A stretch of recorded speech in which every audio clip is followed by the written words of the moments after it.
See, there is a caste system in heaven. But it's exactly backwards from the caste system this world naturally creates. This world applauds and esteems the wealthy and the powerful and the privileged and the talented. That's not how God's system works. Jesus came and he proved it. He took the lowest spot and he was God. The bigger you get in the kingdom of heaven, the lower position you take.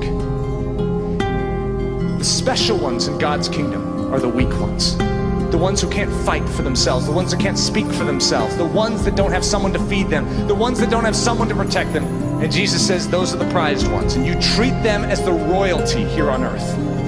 And the way you treat them is ultimately the way you're treating me. What you do unto the least of these is how you're ultimately treating your God. Christianity is taking what has been purchased by the cross, the behavior of heaven, nature of Jesus Christ, and transplanted it into the heart of men and women down here on earth, so that they behave not like this world, but like heaven. And so when this world sees them, they're different.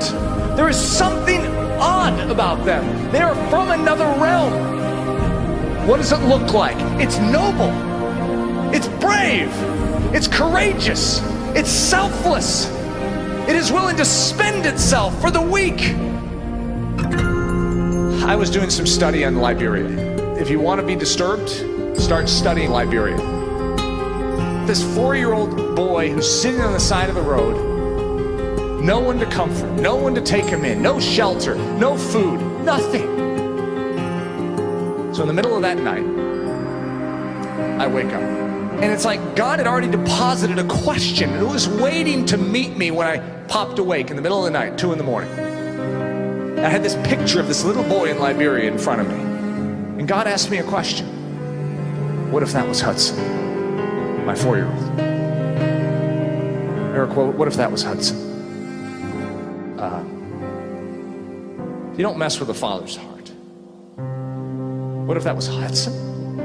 If my boy was on the side of a road across the world from me, suffering, totally alone, not knowing what's happening. He's not old enough to comprehend this. He's abandoned. He has no one to fight for his cause, no one to give him a voice. He doesn't even know how to articulate his circumstances. He's hungry and no one's feeding him. He's starving to death. If my son is in that situation, stick a concrete wall in front of me and I claw through it with my bare hands. This is my son we're talking about. And if I couldn't get there, I would call up every friend I have. And I would say, I have a son over in Liberia. You call yourself my friend. I need you to get on a plane. And I need you to get to him. I'll give you the coordinates. I'll do whatever it takes. But I need you to get to my son and be a father to him. God's response.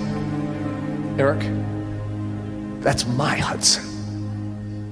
That is my Hudson. And he's looking to us. And he's saying, I'm calling up everyone I know. Everyone on my list that calls himself by my name, that says they're a friend of God. And I'm saying, my son is over in Liberia. Are you willing to get on the plane and get to him? We have a cause, but we don't want to see it. And it's when we finally acknowledge the fact that something is wrong with us, not with the world out there. If we start with this little group here, and we say, God, you need to fix this. I suffer from depraved indifference. So do you. Oh, we care. It's not that that doesn't move us at some level to hear about this little child over in Liberia. We care, but we can go home tonight and sleep just fine. How is that? It's because there's an indifference to that life. And it's naturally born within us. That life isn't affecting us. It's not in our backyard. We're not related to it. It's someone else's issue. In fact, we start quoting scriptures about God being a father to the fatherless. We're like, thank you, God, that you're a father to that child. He says, remember, you call yourself my body. I'm not there except through you.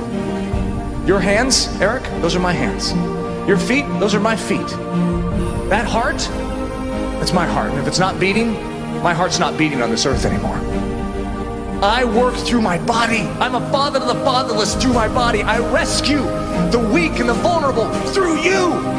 And if you're not doing it, no one is. There is a solution for our disease, which is known as sin, and it's Jesus Christ. There's a solution for these dying children, and it's Jesus Christ. Might sound overly simplistic, but that's it. That is the solution, because Jesus Christ will change a man like Eric Ludi into a man that feels what Jesus Christ is feeling. And he cannot stay in suburbia USA anymore and do nothing. Heroes are made because they are moved, not in their head, but in their heart. You have to be moved at such a level where you will shed blood. Jesus Christ was moved, for God so loved the world that he gave. And that son that was given suffered and died for what? For the cause that is being laid before us tonight.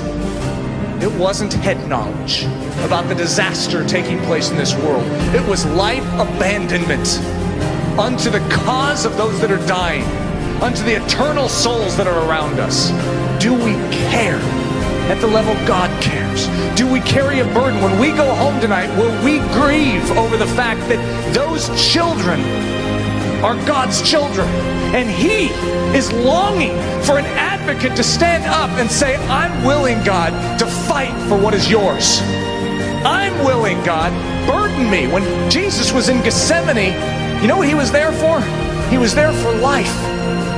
He was burdened with the weight of it all for life. And he was willing to sweat great droplets of blood. Are we? For our King and his glory, we will rescue these little ones.